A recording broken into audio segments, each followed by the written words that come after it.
મરી ગયા છોકરા, આનું જવાબદાર કોણ? આ રમજાનમાં આ લોકોની જાન ગઈ, એનો જવાબદાર કોણ છે સાહેબ? સુરતના રાંદેર ખાતે આવેલ કોઝવેમાં 54 વર્ષીય ગુલામ નબી ગુલામ મોહમ્મદ સફેદા અને આમીનના મૃતદેહ મળી આવ્યા હતા અને મૃતદેહ નવી સિવિલ હોસ્પિટલમાં ખસેડવામાં આવ્યા હતા. જોકે આ સમગ્ર ઘટનામાં ચોંકાવનારી વિગતો સામે આવી હતી. આ ઘટના અંગે એવું જાણવા મળ્યું હતું કે આ બંને મૃતકો તેમજ અન્ય 8 થી 10 વ્યક્તિઓ કોઝવે નજીક આવેલ અવાવરૂ જગ્યામાં જુગાર રમી રહ્યા હતા, જ્યારે બીજી બાજુ પોલીસ પેટ્રોલિંગ કરી રહી હતી. પોલીસને જોઈને જુગારીઓ જુગારધામ છોડીને આમ તેમ ભાગવા લાગ્યા હતા.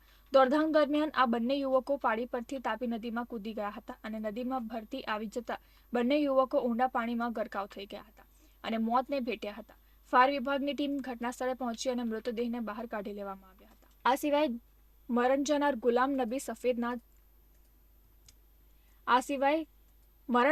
ગુલામ નબી સફેદાના સ્વજનોએ જણાવ્યું હતું કે કોઝવે નજીક જુગાર રમી રહ્યો હતો ત્યારે રાંદેર ડી સ્ટાફ પોલીસ આવી જતા અમારા સ્વજન ગુલામ નબી સફેદા અને અન્ય કેટલાક વ્યક્તિઓ પોલીસને જોઈને ડરના માર્યા આમ તેમ ભાગવા લાગ્યા હતા, ત્યારે તેઓ નદીમાં કૂદી ગયા હતા અને પાણીમાં ડૂબી જતા તેમનું મોત નીપજ્યું હતું.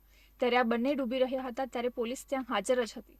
ડૂબતા યુવકોને બચાવવા માટે જતા લોકોને પણ રોકવામાં આવ્યા હોવાના આક્ષેપ કર્યા હતા અને ત્યારબાદ પોલીસ પણ ભાગી ગઈ હતી. આ ઘટનામાં પોલીસ પર ગંભીર આક્ષેપ કરવામાં આવ્યા છે અને કાર્યવાહીની માંગ કરવામાં આવી.